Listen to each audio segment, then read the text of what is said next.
मोदी सरकार कुछ नहीं कर पा रही है। ये क्या मोदी यार वो तो खून चूस रही है हमारा, क्या करें। G20 का सम्मेलन चल रहा है, बड़े बड़े देशों के राष्ट्राध्यक्ष देश में आ रहे हैं, चांदी के बर्तनों में उनको खाना खिलाया जा रहा है। यहाँ स्टील के भी नहीं मिले तो चांदी के तो बहुत बड़े हैं भाई साहब। अगर आपके घर में कोई मेहमान आता है, आप अपनी कोशिश ये करते हो कि हम उसको अच्छे से अच्छा करा जाए, जिससे कि आगे तारीफ करे। तो बच्चे तुम इतने पैदा करते जा रहे हो, उस पर कंट्रोल नहीं करोगे तो कहाँ तक कब होगा ये बताओ। लिमिट है हर चीज की। एक तो जादू की छड़ी तो है नहीं कि सोचो कि एकदम से सब कुछ हो जाएगा। अगर मोदी नहीं आता, सपोज दूसरा कोई आता है, तो कोई और है उसका ऑल्टरनेटिव।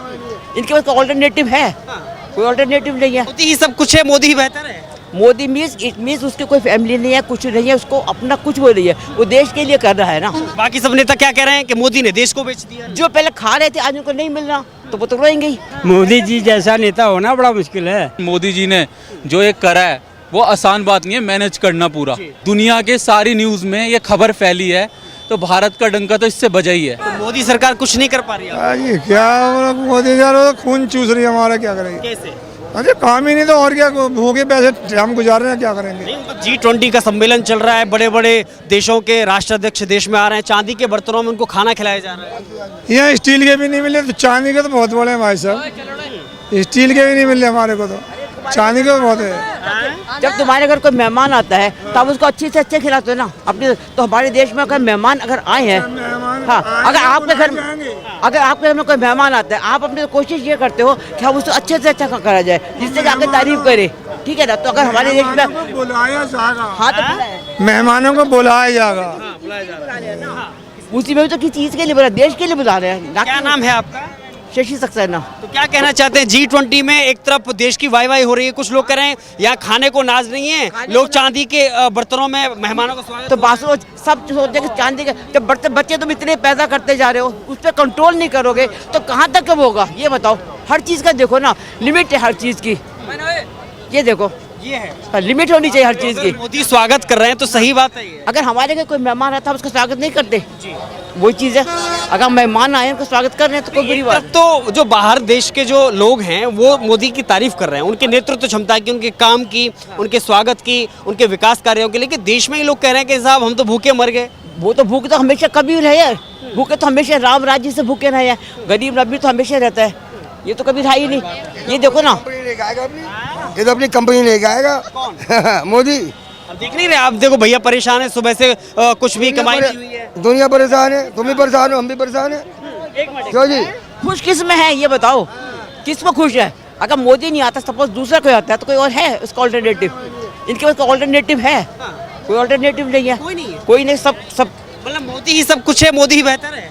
मोदी मीन्स उसकी कोई फैमिली नहीं है, कुछ नहीं है, उसको अपना कुछ वो नहीं है, वो देश के लिए कर रहा है ना। ये चीज़ है। लेकिन बाकी सब नेता क्या कह रहे हैं कि मोदी ने देश को बेच दिया है। उनके कहते वो खुद बेच के खा गए, आज उनको मिल नहीं रहा खाने को।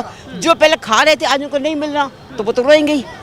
ऐसा लगता है आपको? वो तो देखो, जितने वो कर रहे थे करप्शन वाले थे उनको नहीं मिल रहा तो इसलिए परेशान है वो, ठीक है। बिल्डर परेशान है, दुकानदार परेशान है, ये सब परेशान है क्योंकि इनके ऊपर लगा हुआ था। परेशाान क्यों है? क्योंकि राज्य आने लगा अच्छे से कोई खुश नहीं होगा। ये लोग तो कह रहे हैं महंगाई भी हो गई है, कि कुछ बच्चे भी खड़े हुए हैं। अरे कुछ बच्चे हैं, मैं कह रहा हूँ मजदूर लोग परेशान है, बेलदारी करने जाते हैं, 400 रुपये झाड़ी देते हैं। बताओ उसमें क्या घर चलेगा? 20 बच्चे वाला क्या करेगा बताओ? हाँ बताओ। खर्चा उस हिसाब से करना पड़ता है ना आदमी को। ये तो खर्चे भी आदमी को देख, आजकल जो लोगों के खर्चे बढ़ गए हैं इतने ज्यादा। हाँ, बेलदारी क्यों? आजकल काम तो इतने काम करने वाले। बाकी नेताओं को आपको क्या लगता है जो महागठबंधन बना हुआ है मोदी के खिलाफ में बन रहा है? ये सब उनके रास्ते बनते हैं, राजनीति है बस। पब्लिक तो हमेशा परेशान रही है, रहेगी। पब्लिक के लिए कोई कुछ नहीं कर सकता। सरकार कोई भी आ जाए, कोई भी आ जाए। एक तो जादू की छड़ी तो है नहीं कि सोचो कि एकदम से सब कुछ हो जाएगा। तो करप्शन को मिटाने के लिए बहुत बड़ा वो करना पड़ता है जी। एकदम नहीं जाता। तो मोदी को फिर क्यों चाहते हैं? 2 बार तो आ गए ना, अब तीसरी बार क्यों चाहते हैं फिर आप? इसीलिए चाहते हैं कि आगे तो कुछ तो बढ़ाया ना उसने, पहले से कुछ बेटर हुआ है ना। मोदी जी जैसा नेता होना बड़ा मुश्किल है। मुश्किल है? हाँ जी। ऐसा क्या है उनके अंदर? उनके अंदर बहुत काबिलियत है, इस देश को कितना बड़ा रंग लाया है। हाँ जी। G20 में सफलता दिख रही है? बिल्कुल दिख रही है। कैसे?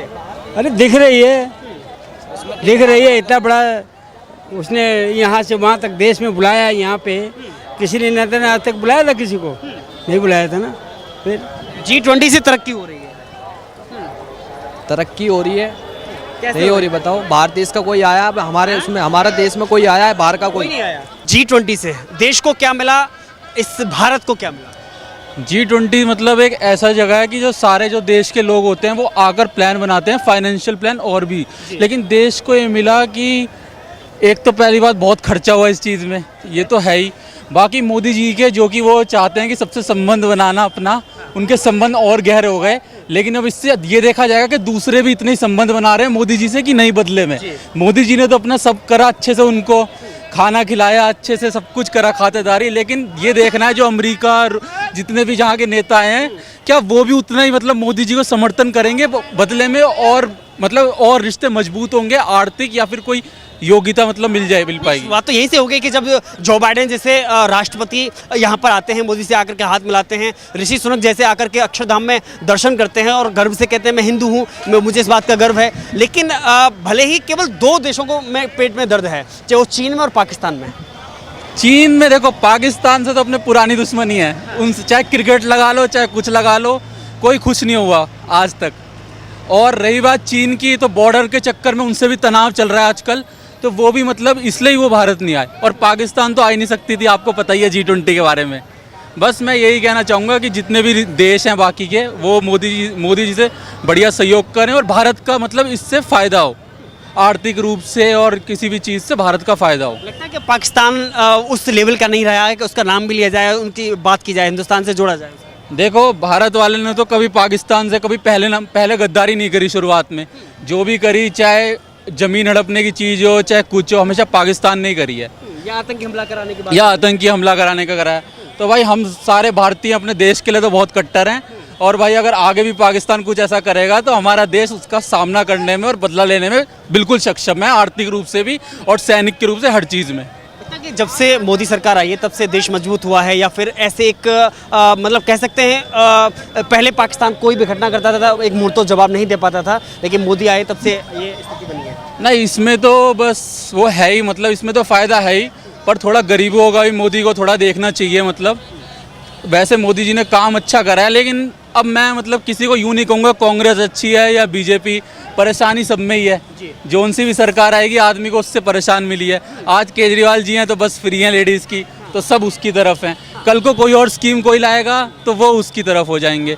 बस यही चाहता हूँ कि जो भी पार्टी आए, चाहे मोदी जी आए चाहे कांग्रेस की आए, वो गरीबों की तरफ ध्यान दे और भारत के जो बेरोजगार लोग हैं उनके ऊपर ध्यान दे और नौकरी दे, और मतलब लोगों की सहायता हो उससे, चाहे पार्टी कोई भी आए, सब भला हो जाए। आप भी मानते हैं कि G20 से भारत का पूरे विश्व में डंका बजा है, भारतीय संस्कृति का खास तौर पर? देखो, ऐसी बात है, ये तो इंटरनेशनल चीज़ है G20, इससे ये दुनिया के सारी न्यूज़ में ये खबर फैली है, तो भारत का डंका तो इससे बजा ही है, ये तो आपको मानना ही पड़ेगा। और ये ऐसी बात नहीं है, मैंने मतलब पहले ही पढ़ा था कि ये G20 जो देशों में जो आती है वो हर देशों में होता है, तो ऐसा तो कोई डंका है नहीं, ऐसा तो भारत का नंबर आना था इस बारी में। नंबर से नहीं है, आप देखिए कि जब वहाँ पर कोणार्क जैसा एक आप देखने और चक्र देखा होगा, उस पर स्वागत किया जाता है। जो हमारी एक जो बिहार का जो एक वो थी ना, जो एक लाइब्रेरी जो जलाई गई थी, उसके नालंदा की जो लाइब्रेरी थी वो जो जलाई गई थी, उसका पीछे प्रदर्शन किया जाता है ताकि लोगों को,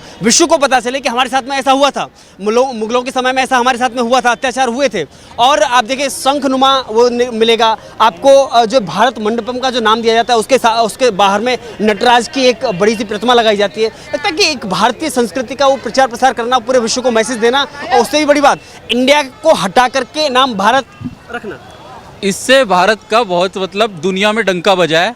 और जिस हिसाब से भारत के लोगों मतलब ये जो दुनिया में डंका बजा है, और मोदी जी ने जो ये करा है वो आसान बात नहीं है मैनेज करना पूरा, जो सारे 10 देशों के इसमें बहुत खर्चा है और उसी के साथ ही मैनेज करा है। अब अंदर की उनकी क्या बात हुई होगी वो तो मोदी जी और वही जाने दूसरे, लेकिन इससे मुझे लगता है कि भारत की जो रेपुटेशन है वो पूरे ऑल ओवर वर्ल्ड में उसका ऊपर हुई है बड़ी, और हम आशा करते हैं कि ऐसे ही बढ़ती रहे और देश मतलब तरक्की करता रहे। आप भी चाहते हैं 2024 में अगला प्रधानमंत्री कौन?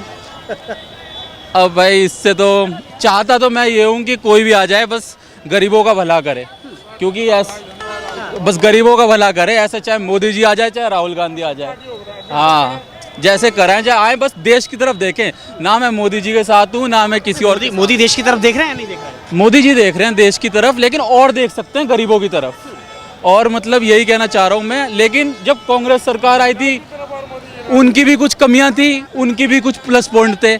ऐसे ही बीजेपी है, इसकी भी कुछ कमियां हैं, कुछ प्लस पॉइंट हैं। ये तो सबकी चलती रहेगी, इंसान है, पार्टी है, कमी और वो तो ज़्यादा आगे बढ़ता रहेगा। लेकिन बात ये तो राजनीति है, तो चलती रहेगी। लेकिन जिससे गरीबों का और देश का विकास हो, मैं उसके साथ हूँ। और मैं यही प्रार्थना करता हूँ कि जो भी 2024 में सरकार आए वो गरीबों की और बेरोजगारी इन सब पे ध्यान दिया जाए मेन, और बाकी सबकी सुविधा सही है।